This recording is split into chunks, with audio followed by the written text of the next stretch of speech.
La siguiente transmisión es apta para toda la familia. Contiene closed caption y es financiada con recursos del Fondo Único de TI.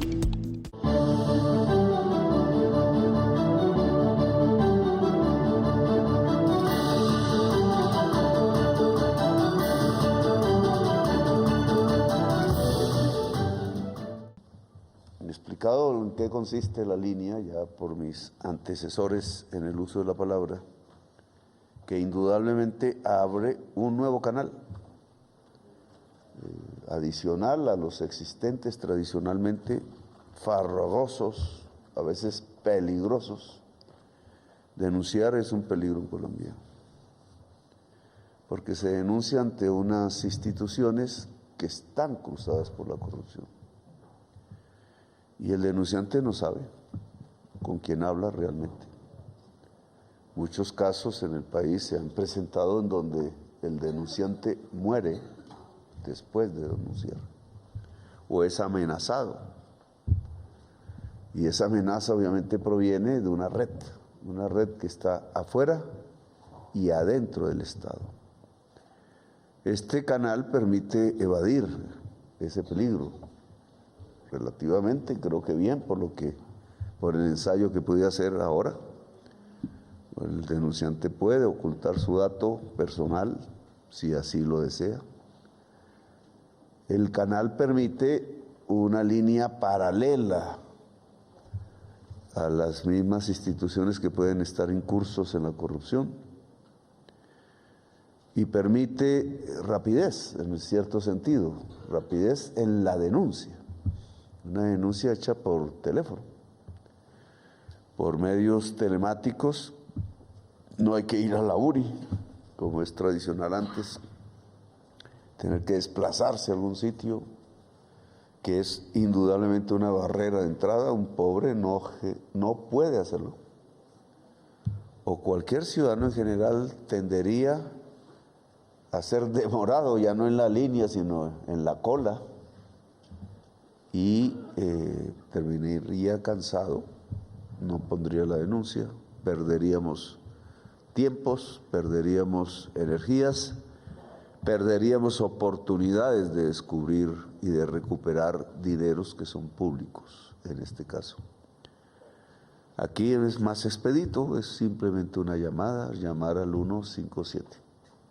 Ya veremos en el tiempo si la atención es inmediata, si queda ocupada la línea, como sucede en tantas otras.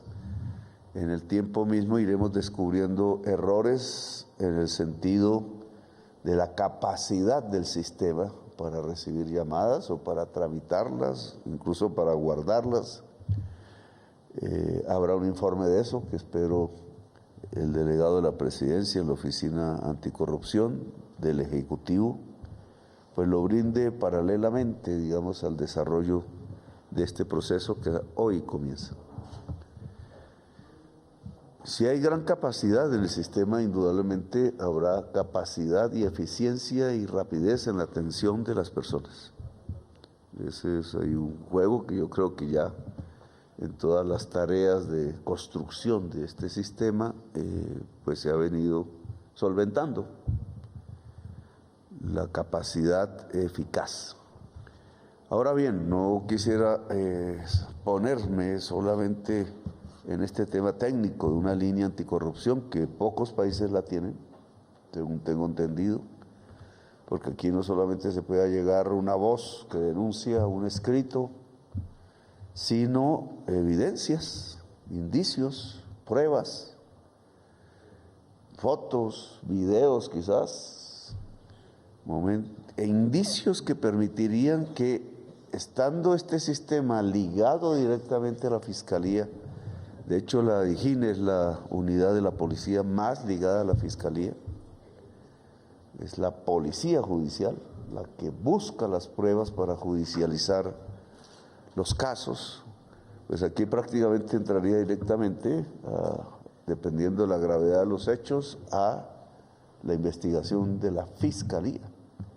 Aquí también hay otro problema, porque todo el sistema puede ser muy capaz, etcétera, haberse diseñado bien, pero si el cuerpo que se dedica a la investigación por hechos de corrupción es pequeño, pues va a colapsar. Igual va a seguir demorado. La rapidez en un lado pasa como las autopistas que llegan al puerto. La autopista puede volverse rápida, hacerles túneles, gastarse una gran cantidad de plata en mejorar la velocidad en una línea, en una carretera de camiones, pero al llegar al puerto termina haciendo cola. Y ese tiempo perdido en la cola del camión, pues hace ineficaz todo el dinero invertido en la carretera. Por tanto, aquí deberíamos estudiar más el fortalecimiento de la unidad anticorrupción de la Fiscalía. Yo he hecho propuestas porque, por razones de mi vida política, terminamos ante una sentencia muy famosa en la Corte Interamericana de Derechos Humanos, que me protegió en su momento, en mi opinión, de un hecho de corrupción, pero me protegió personalmente, y demanda de una reestructuración de la Procuraduría, intentando, porque no se ha podido hacer esa reestructuración, hay una fuerte oposición contra la sentencia de la Corte Interamericana, incluso expedida desde altas instancias políticas o judiciales, que desconocen un tanto la promesa del actual presidente. Y es que, dado que la Procuraduría cesa en unas funciones, pues un personal que está allí termina siendo pago sin necesidad, a menos que ese personal de todos los niveles se trasladara a la Fiscalía. Ese mismo dinero que se dedica ya en el presupuesto podría tener una mayor eficacia si el mismo personal de la Procuraduría, que hace un trabajo paralelo y en este momento no jurídico, buscando hechos de corrupción, investigándolos, etcétera, pues no reconoce que la corrupción es un delito, no es una irregularidad. La Procuraduría está hecha para investigar irregularidades que no llegan a ese nivel, que son problemas disciplinarios, alguien llegó borracho, no cumple los horarios, no cumple el contrato laboral, etcétera, y tiene pues un código que le permite ajustar las irregularidades a sanciones específicas que no son penales. Pero cuando se llega a un delito, y la corrupción es un delito, la Constitución nuestra dice que quien investiga es la Fiscalía. La Fiscalía investiga los delitos. Nadie más. La policía ayuda a investigar, en el caso de la Policía Judicial aquí presente, pero está sujeta al mundo penal, jurídico penal, precisamente para intentar proteger derechos humanos.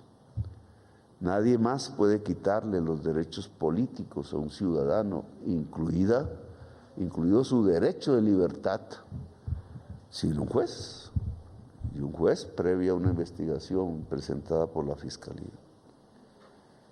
Y eso que es un principio universal, cuando alguien aparte de el juez condena, estamos ante una dictadura. El hecho distintivo de la dictadura, fuera de ciertas formas, etcétera, es poderle quitar a los ciudadanos y ciudadanas sus derechos humanos fundamentales, entre ellos los políticos. Colombia tiene una semidictadura desde ese tiempo. Derechos políticos son concultados casi a diario por personas que no son jueces y que no están en el proceso penal. Eso se heredó desde hace mucho tiempo, no es reciente, pero no hemos hecho el ajuste institucional que nos permita dejar prácticas dictatoriales y ser una democracia plena. En una democracia plena el ser humano es libre. El hombre es libre, la mujer es libre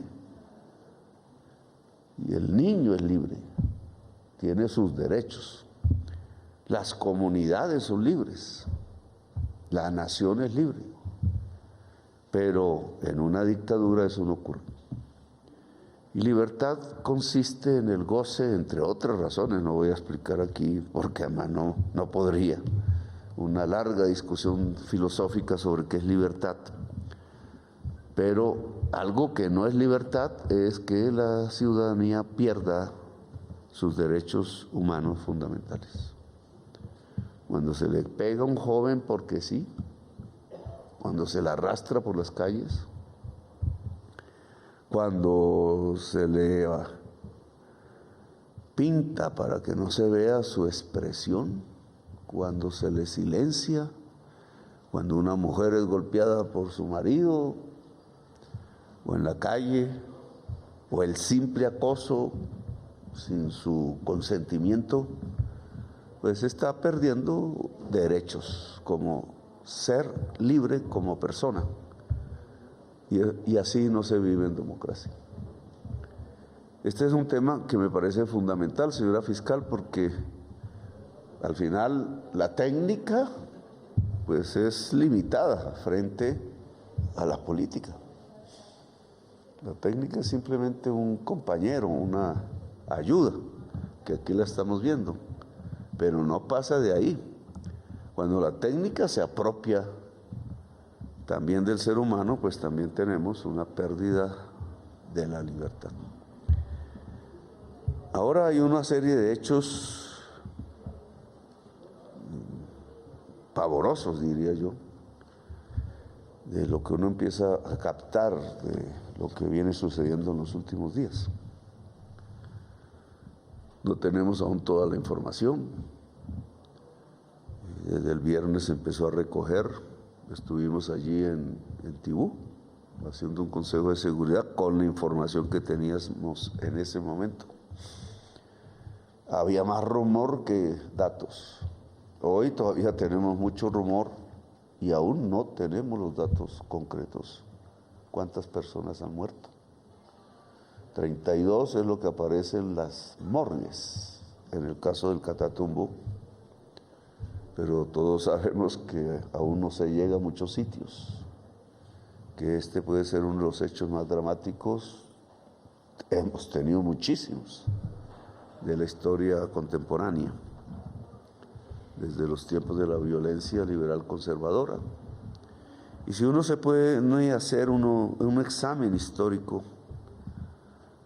sobre la corrupción, muchas teorías hay al respecto, pero la corrupción nace de un valor o un antivalor que no viene con el ser humano, que no nace con el ser humano, sino que se crea en la historia, que es la codicia.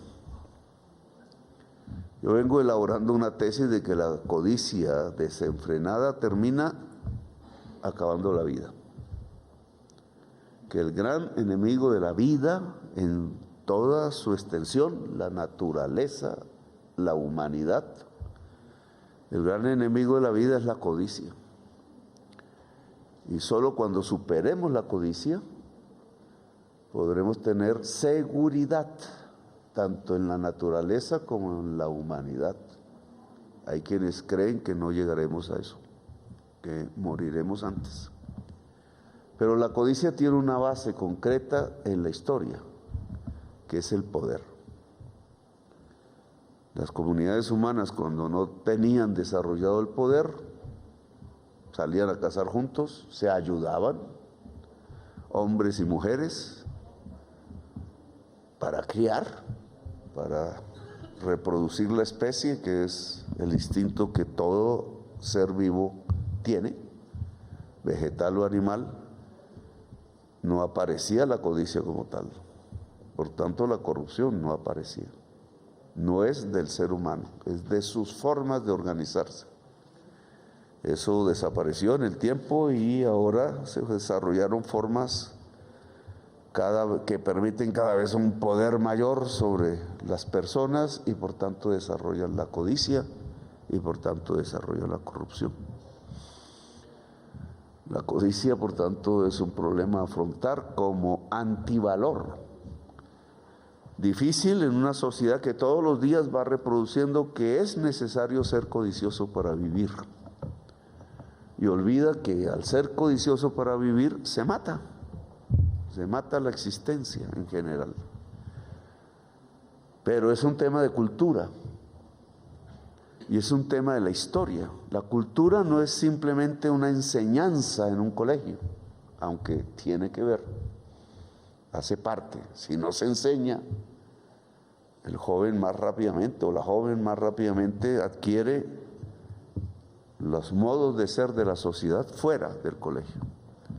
Pero esto tiene que ver con la historia.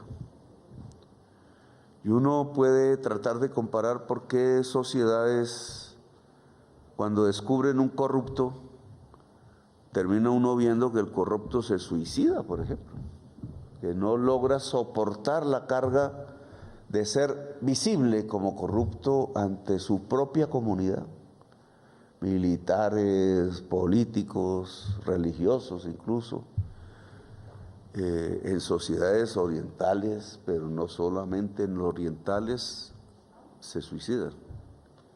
Es decir, tienen un alto valor esas sociedades sobre lo público. Y entonces el individuo que se descubre como un agresor de lo público se avergüenza al extremo, al punto que es capaz de quitarse su propia existencia. No digo que esto sea válido, sino que lo importante aquí es cómo hay sociedades que hacen de lo público sagrado. Mocos hablaba mucho de esto, pero no es solo un discurso filosófico, es una realidad histórica, porque esta sociedad muestra mucha más transparencia que esta otra.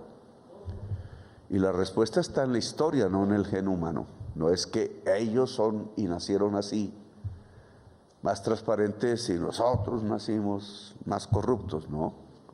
Es que nuestra historia no ha hecho algo en función de hacer sagrado lo público. A eso le llaman revolución. Las revoluciones democráticas donde sucedieron crearon sociedades relativamente más transparentes porque se valora lo público, que es sociedades donde no ocurrió. En nuestra sociedad, casi desde el principio, volvemos sagrado es lo no público. Quitar lo público se nos volvió casi que un ejercicio cotidiano. Burlarse de lo público, etc. No tener una noción de lo público es la ausencia de una cultura democrática que tiene que ver con que no produjimos en realidad una construcción democrática en Colombia. Nos pintamos de demócratas, eso sí. Iniciamos una revolución en la independencia con ese sentido, la democracia, la república, el respeto de la ley y lo público, pero eso se nos quedó incompleto, se nos quedó por el camino, por muchas razones que quizás investigadores, historiadores podrán proponer, pero hubo un déficit democrático en Colombia tan grande que no pudimos construir un valor de sacralización de lo público a través de una república democrática. Esta cayó rápidamente en manos de intereses particulares, de grandes terratenientes, de esclavistas, que tenían hasta sus ejércitos propios, no un ejército nacional, lo quitaron. La policía se fue forjando, pero en esa mentalidad, y terminamos en un país que lucha por apropiarse de lo público a través de sus gentes más codiciosas. Esa es parte de nuestra historia y viene de atrás, no es de ahora solamente, y contra eso tenemos que combatir. Y no va a ser nada fácil, porque aquí ya tampoco se trata de un sistema, como estamos presentando hoy, sino se trata de la historia. Y la historia no está determinada por la técnica, es al revés, la técnica está determinada por la historia.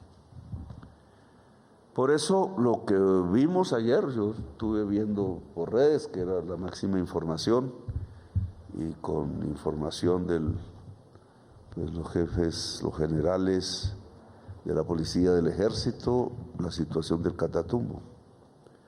Pero la situación del Catatumbo enseña en lo que va.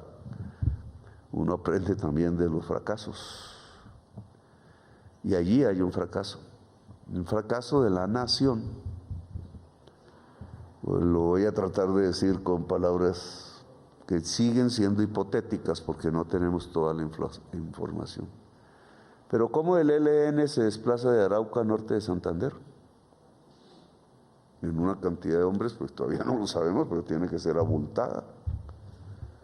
No pueden llegar caminando simplemente por entre las montañas porque duraría meses. Esa es una probabilidad. Escondiéndose en la trocha para no ser vistos. En general eso se puede hacer con pocas unidades, pero en un volumen mucho más grande algún tipo de información debimos tener. Y no la tuvimos. ¿Por dónde caminaron? ¿O anduvieron? ¿O se transportaron? Esa es una pregunta a hacerse. Como podríamos hacernos muchas otras.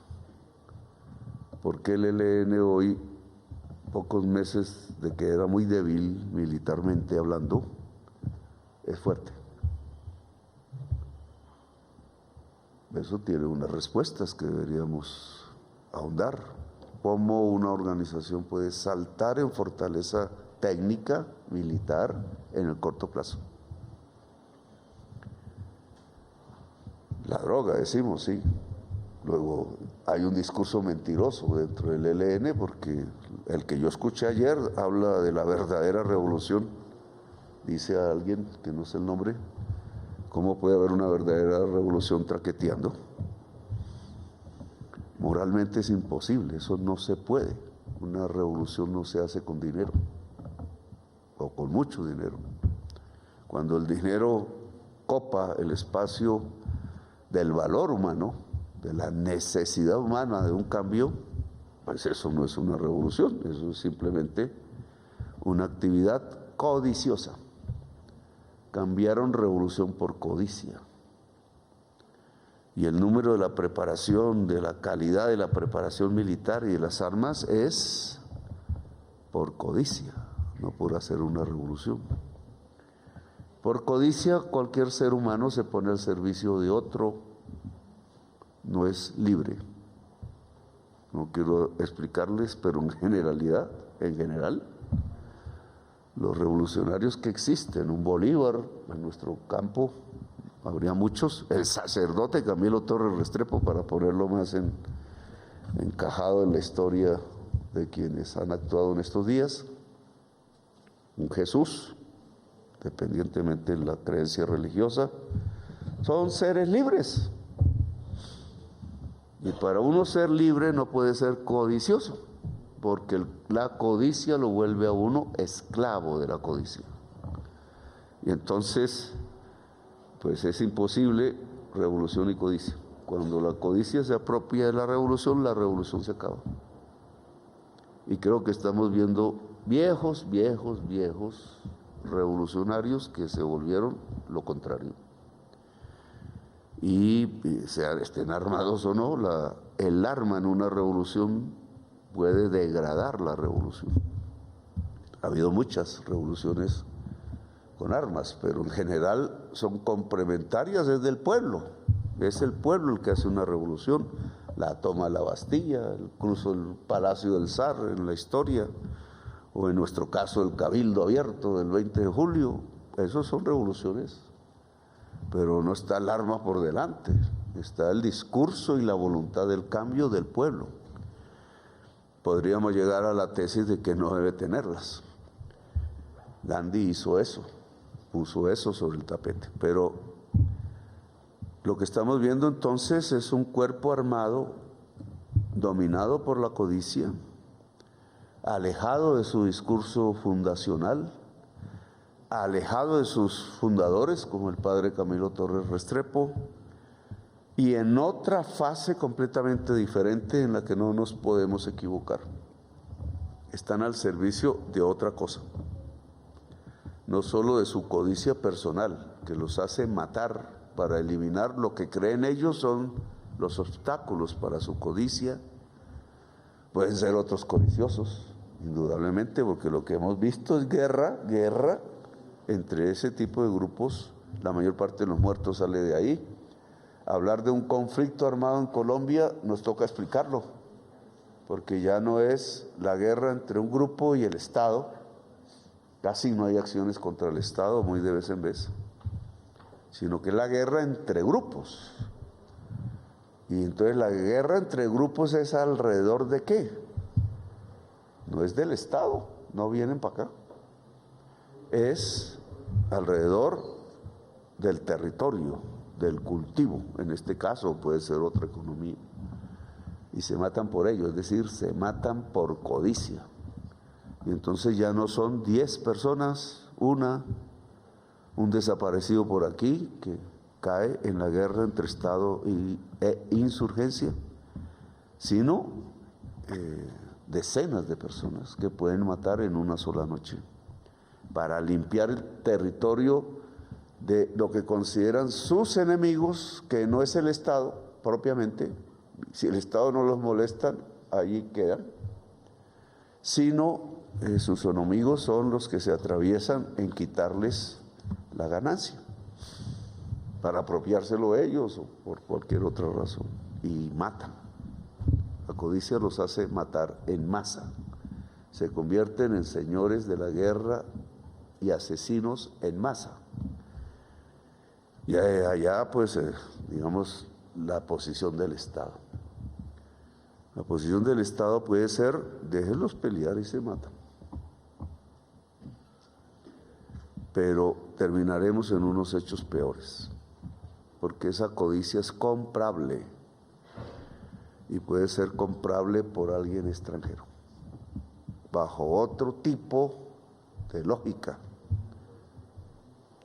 que puede hacer de Colombia simplemente un objeto de uso, un medio para un fin que no es colombiano.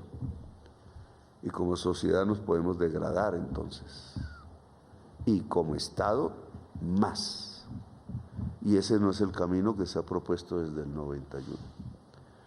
Y he caminado un poco este periplo alrededor de la palabra corrupción, que no tiene que ver propiamente con la línea que estamos iniciando, sino como análisis de lo que puede pasar.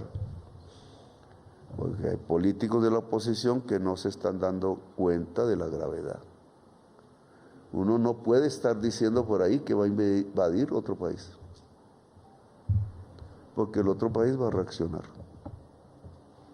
Y no necesariamente como queremos, no necesariamente por líneas democráticas, porque si ya no hay una democracia, si la democracia se está fundiendo aquí y allá, podemos entrar en la debacle. Y por tanto no se trata de hacerle oposición a un presidente,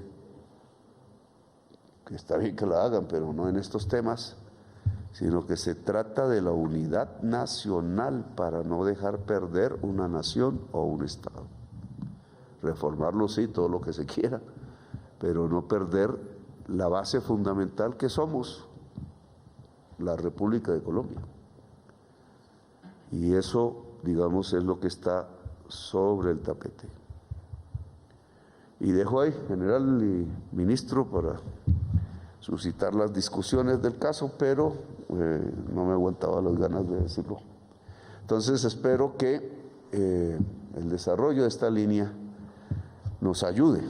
Es una ayuda, no es el fin en sí mismo, porque al final el fin en sí mismo es que la codicia deje su poder en la sociedad colombiana, y así solucionamos de verdad muchos temas. Codicia menor, democracia mayor, puede ser la consigna. Entre más democracia, quizás, más valor de lo público y menos seres codiciosos, por tanto, más seres libres. Gracias por haberme escuchado y muy amables.